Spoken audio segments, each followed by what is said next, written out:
काउन्सिलखौ रावबो हिलायनो हानाय गोहो गैया। नोंथाङा दिनै गिदिर गिदिर बाथ्रा मिडियानि सिगाङाव सालाया गिदिङो होननानै बुंबा जाया।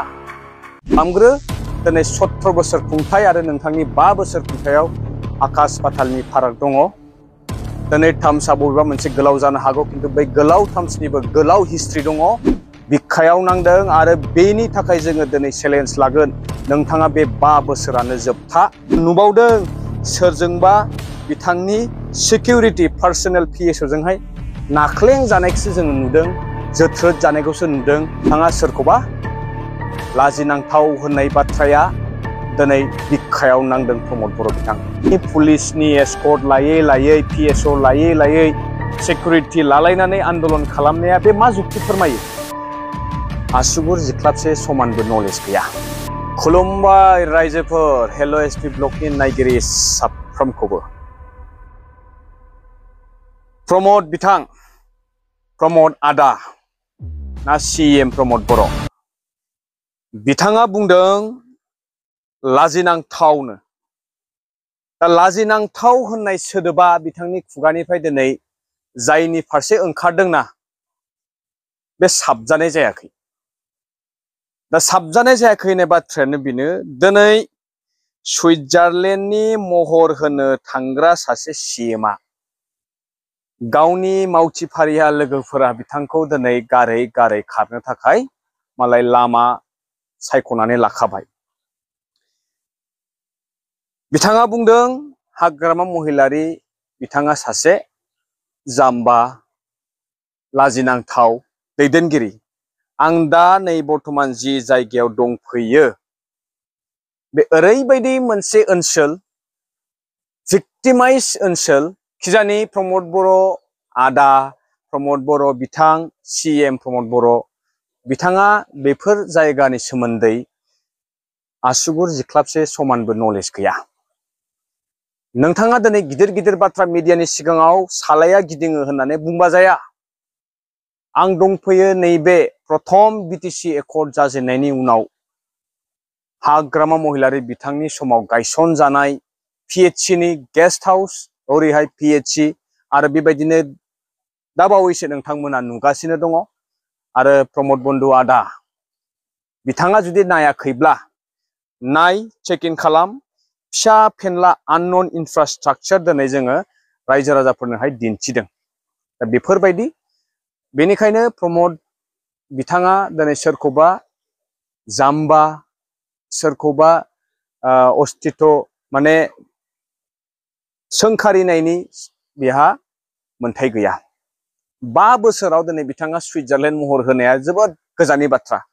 बेनिखायनो दाखालि बावैसो बिथांनि मावथि लोगो बिथांमोनानो बिथांखौ नागारनानै रेजिगनेसन होयै होयै थांनायखौ जों नुबाय। दिनै सोरबा एक्जिस्टिं EM, सोरबा एक्जिस्टिं MCLA फोरनि केन्डिडेटनि लिस्ट ओंखारनायावनो रायजो राजाफोरजों दिनै स्ल'गान होजानानै जोंनो नाङा नाङा नाङा होननानै बिथांमोना प्रटेस्ट खालामनायखौ जों नुबाय। दा बिथाङा परिबर्तननि मुङाव गावनि फिजिकेल परिबर्तन, गावसोरनि साफा सानै हिसाब खालामनो हानाय बेक्तिफोरा, कयेकथा बेक्तिफोराल' परिबर्तन जानायखौ जों नुयो। दा बेनिखायनो बिथांनि बे बुंनाय बाथ्राया जोबोद बिथांनि थाखायसो लासिंसिं आरो लाजिथावना मोनसे बाथ्रा जादों। ओंखायनो बिथाङा दिनै साना हवालासिनो बाथ्राखौ बुंनाया, आरो सानबैसो सरखार सलायबावगोन? खय सप्तासे सप्तानैनि गेजेरावनो बिथांनि कार्जकाला कमप्लिटलि शाटार डाउन जानो थांगासिनो दङ।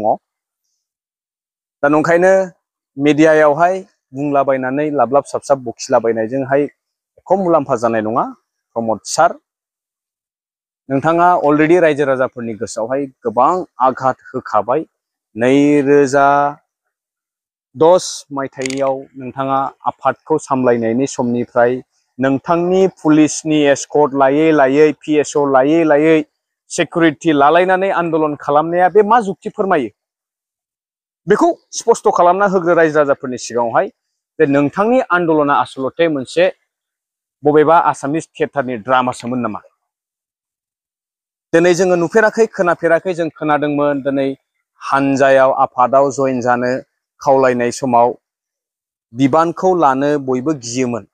बै समाव आफादाव थानाय माने हयथ' थैगोन, हयथ' जुदि खाफालाव दङबा थांगोन, बेफोरबायदिजोंहाय बिथांमोना जुजिबोदोंमोन। नाथाय नोंथांनि समाव, नोंथांनि आफादनि आफादगिरि जानाय समनिफ्राय नोंथांखौ जोङो 12 जन गाहाम एस्कर्ट PSO लानानै थार गारियाव फज'नानै लाबोनानै जोङो ओंखाम दौहरनो मोनदों प्रमद सार। दा बेफोरबायदिखौ जोङो आन्दलन खालामग्रा सासे नेता होनगोन ना जोङो बेखौ सोरनिबा एजेन्सिनि थाखाय खामानि मावग्रा एजेन्ट होननानै बुंगोन? स्पष्ट खोथा, दिनै नोंथाङा जोंनि ओनसोलनि बा जोंनि बेफोरबायदि भिक्टिमाइज ओनसोलफोरनि खना खनलानि आन्दलननि फेसखौ हयथ' प्रमद बिथाङा नुफेराखै। सोंहै बै मार्टियार्सफोरनि न'खराव सोंहै, बै आन्दलन खालामग्रा व्यक्तिफोरनाव सोंहै, जों मिथियो प्रमद बिथां। जों मिथियो जोंनि न'खरफोरा सेक्रिफाइस खालामनाय, जोंनि ओनसोलारि थागिबि बिथांमोना सेक्रिफाइस खालामनाय, भिक्टिमाइज जायगायाव जोङो जोनोम मोननाय, दिनैसिम जोंनि हालोदा बिराद मोजां नङा।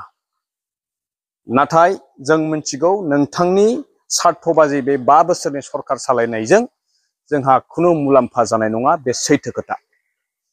दिनै दिलीप शइकिया बायदि सासे नंखाय बाखाय MP जोंनिनो बर' हारिनि आशीर्बादजों देरहालांनानै दिनै जोंनिनो फारसे जोंनि थैजों मोननाय 6 शेड्युल ट्राइबेल बेल्ट एन्ड ब्लकनि मोनथायखौ बिथाङा मोनसे हारिया मोननै मोनथाय मोना होननानै दिनै सोंखारिनाया, बेनि फारसे फिन जाथाय होनो हायैआनो बयनिसाय दुर्बलता, आरो बे दुर्बलताया नोंथांनि थाखाय जादों होननानै आं बुंनो सानो।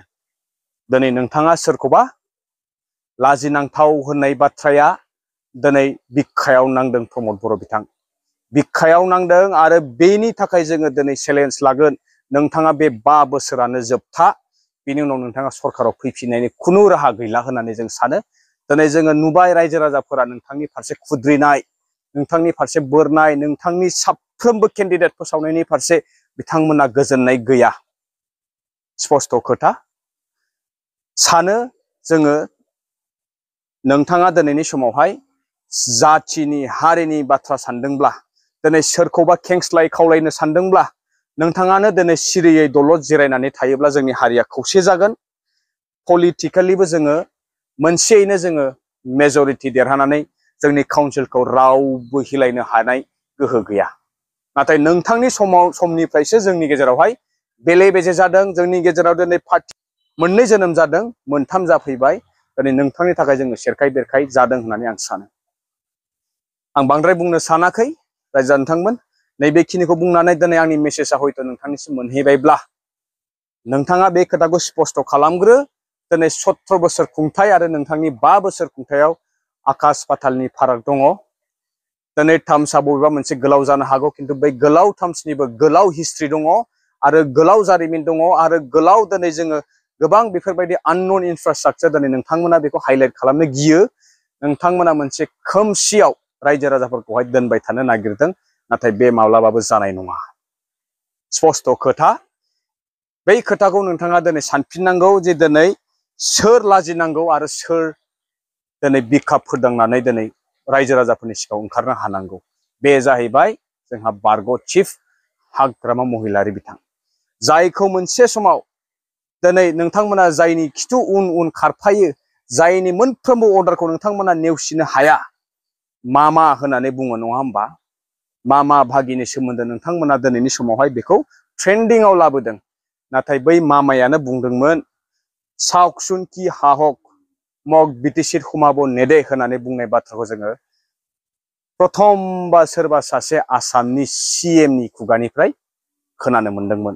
नाथाय नोंथांखौ जोङो नुबावदों सोरजोंबा बिथांनि सिकिउरिटि पार्सनेल PSOजोंहाय नाख्लें जानायखौसो जोङो नुदों, जोथ्रोद जानायखौसो नुदों, नोंथांखौ बोखानायसो जों नुदों। रायजोफोर बेसेनोसै, आरो बांद्राय गोबां बुंनो सानाखै। बांद्राय बुङोब्ला कक्रडाइल टियार्सआ गलायगोन, बै मा होनो गोलेरनि मोदै गलायगोन। बेनिखायनो आं बांद्राय बुंनो सानाखै। नैबेखिनिखौ बुंनानै दिनैनि भिडिअखौ नैबावनो फोजोबबाय। गोजोन्थों।